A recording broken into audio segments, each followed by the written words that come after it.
Welcome to Small Arms Solutions. Today we're looking at the Smith & Wesson Model M&P 10 9mm, Model 2.0. Now the Smith & Wesson M&P have become probably one of the most popular semi-automatic pistols in the country right now. It's a combination of a couple reasons. One, quality, and two, price. They came in at a really good price point, which made the pistol very, very affordable. Talk a little bit about where the Smith & Wesson M&P line comes from. For those of you who may or may not know, Smith & Wesson made a revolver series that was in the M&P military and police model many, many years ago. They had an incredible market share during the time period where law enforcement was using revolvers. However, around the mid-'80s to early 90s, there was a major change in law enforcement getting away from the 37 Magnum and 38 Special revolvers to go over to semi-automatic pistols. And the first real generation of law enforcement pistols really came out of Beretta. And there was a reason for that. In 1985, Beretta won the contract for the US M9 pistol with their 92F model pistol. Now, the only two pistols that were final in that was the Beretta 92 and the Sig 226. Now, many of the American manufacturers, they put several pistols in to compete with that. Smith & Wesson and so forth, there were many. In the end, the only pistols that came through was the Italian Beretta and the German Sig 226. So what many police departments did was, knowing that the government just spent millions and millions of dollars on testing for pistols, and the Beretta won, they went ahead and they adopted Beretta pistols.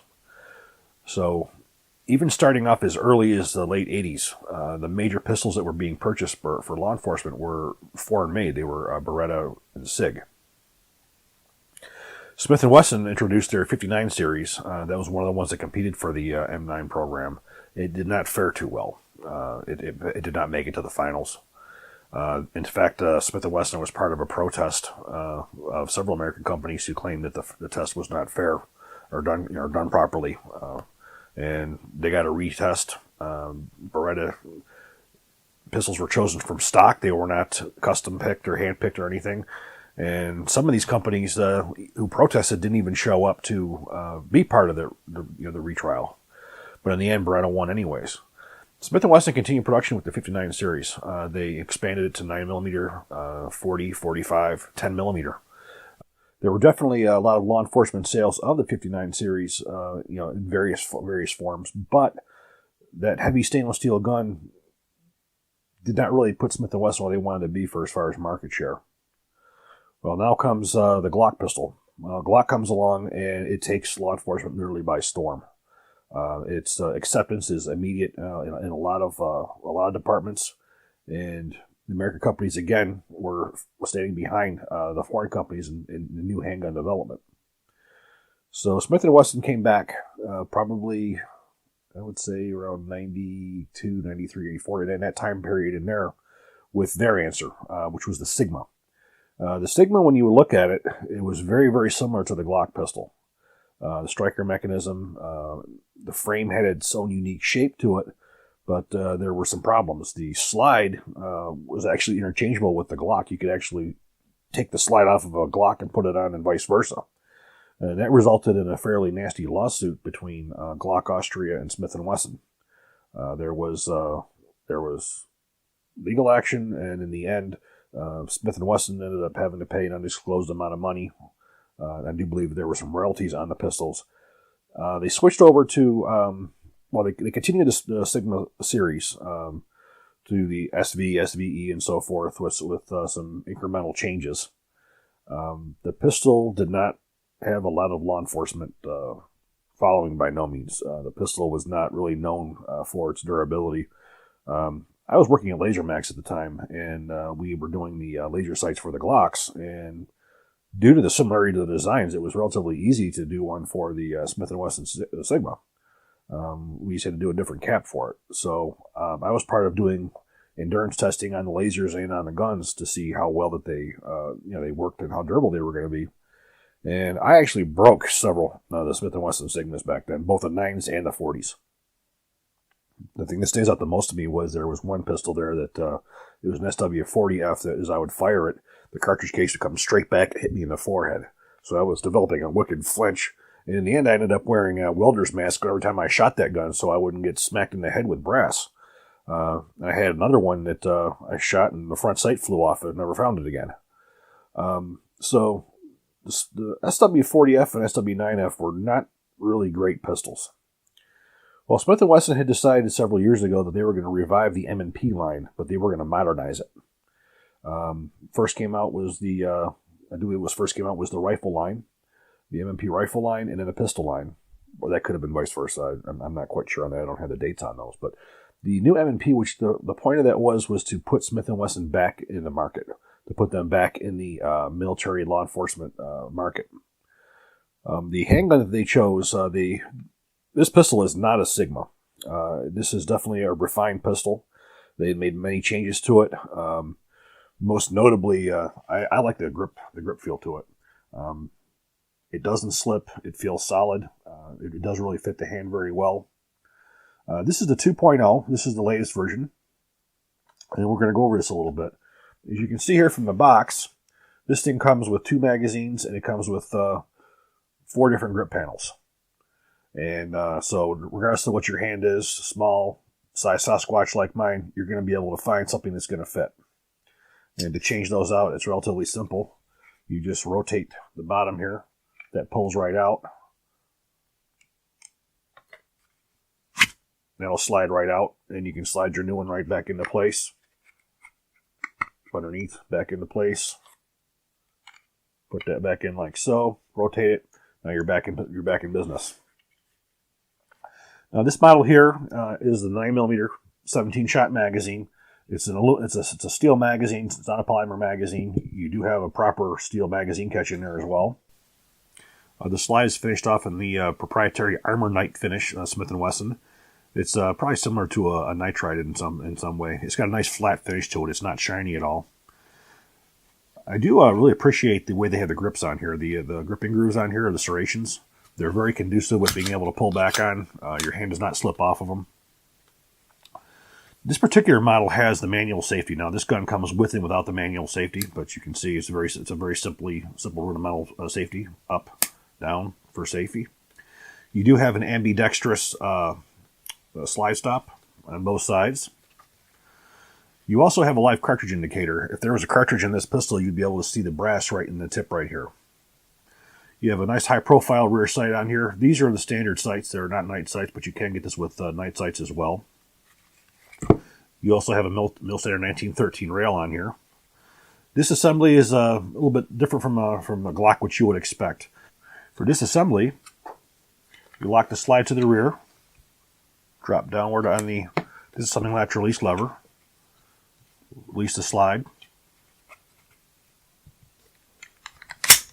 pull the trigger, slide comes right off.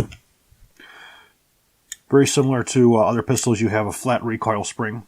You have a steel spring guide, and you have your barrel right here.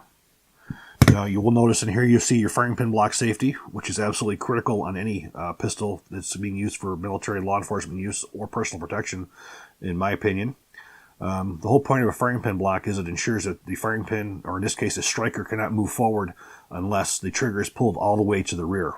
So even if the striker was to fail and the striker was to move forward, the firing pin block is a physical block that prevents that striker from breaching the breech face and striking the primer. It's a very, very critical safety that's on most modern pistols. This assembly and maintenance is very simple. When you look at the trigger mechanism, if you were to compare it to like a Glock or anything else, it's very different in a lot of ways. If you look at the way some of these parts are reversed, for instance, the trigger return spring on a Glock is in the rear. So the trigger mechanism is different. When you pull the trigger to the rear, you can certainly see the part right here which lifts up and disengages the firing pin block for safety purposes. It's excellent. The durability and reliability of these things has been quite well. It did not fare in the individual this new modular handgun weapons program. There's only a couple pistols that actually did, but you also have to consider that military use and LE use is very, very different as far as durability and reliability and conditions. These pistols retail for around $600. That's the retail price, suggested retail price. They can be gotten a lot less expensive than that. Smith & Wesson has made a pistol that is an American-made modern pistol that is used by law enforcement. These definitely are used in law enforcement. The other thing you'll find, too, is Smith & Wesson would often package deals between the pistols as well as their M&P carbines, their rifles. So, they could get police departments not only to buy the pistols from them, but also the patrol carbines as well. Reassembly, very, very simple.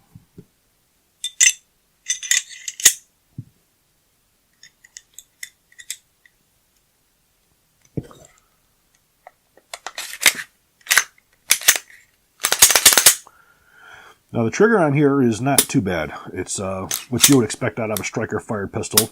The reset is right there. So as soon as you hear that click, you go right back into a break. So that helps you out with a lot of your rapid shots, your rapid follow-up shots, or double taps, or whatnot. Again, the feel is very well. With the large grip on there, this is not going anywhere. It's as solid as could be. 17-shot magazine. But Smith & Wesson's M&P line overall is an excellent pistol. It's done very well, commercial and law enforcement. A lot of those guys who want to buy American, they have the ability to buy all American if they so choose.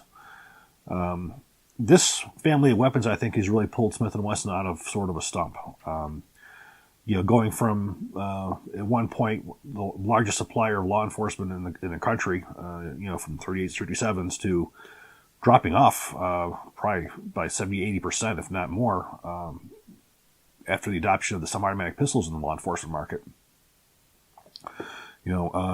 With the adoption of this family of weapons, it's put them right back in there.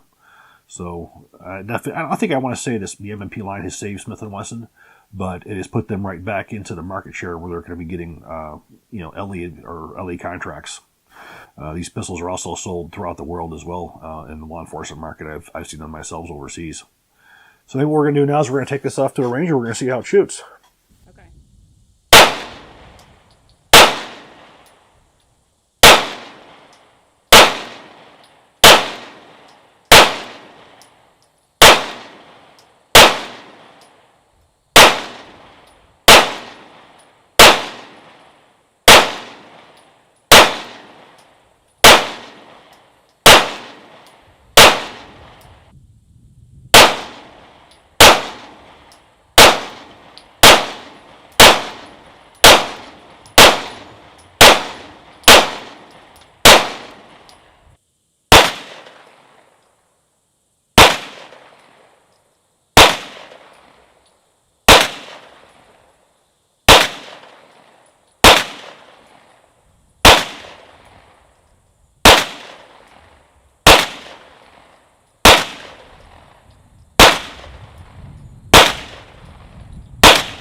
We put quite a few rounds through this one. I probably would say at least 300 or 400 rounds of Black Hills 115 grain full metal jacket and the SIG 115 grain full metal jacket.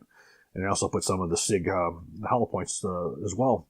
And not a single malfunction. Shot very well, reliable, accurate. I can't say a negative word about the pistol. For somebody who's looking for a good self-defense pistol, you got one right here.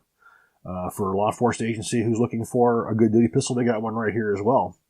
With the barrel on this one, this is a standard cut barrel. It's not a polygon barrel, so if you choose to shoot lead in it, you can do that.